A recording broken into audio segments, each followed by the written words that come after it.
brought the focus on lyricism, emceeing, the content of what you're saying.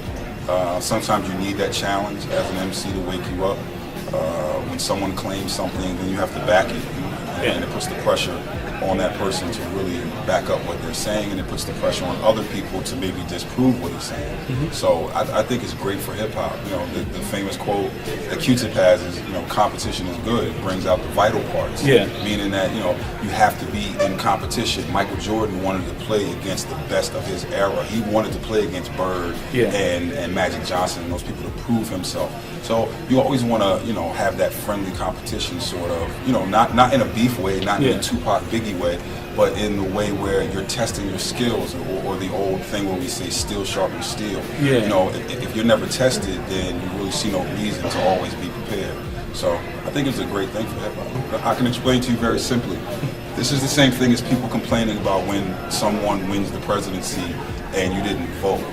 The problem is that we as a people, the people that would have liked to see Kendrick win, don't vote and don't get involved in the process. You can't go Grammy night and say, oh, why did this happen? You're supposed to get involved now, right? So I have an experience of teaching at Grammy University, and that's how I got involved with the Grammys. So I vote, I'm a part of the process.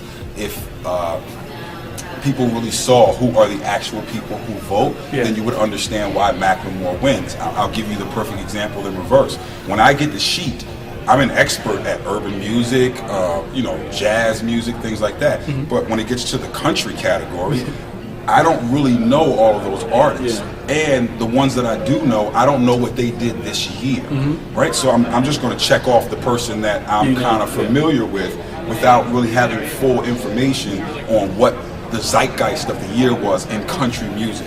So you have to imagine if there's a group of people that aren't really hip hoppers, right, and they are viewing this from the outside in, they have no idea of what Kendrick did for our culture for the year, right? They're looking at numbers. So Macklemore's numbers are greater than Kendrick's numbers. The impact in their world, the radio stations that they listen to, the TV shows that they watch, the sporting events that they go to, they're hearing all of this Macklemore stuff. You're also looking at people giving him respect for being an independent artist who didn't need a record label to sell all of these records. So again, it's not unexpected for me. Yes, I would have loved to see Kendrick win. Hands down, Kendrick had the album of the year. His album was better than Macklemore's album. But the people that vote, that's their opinion. So the answer to that is to get involved with the Grammys now if you care about it.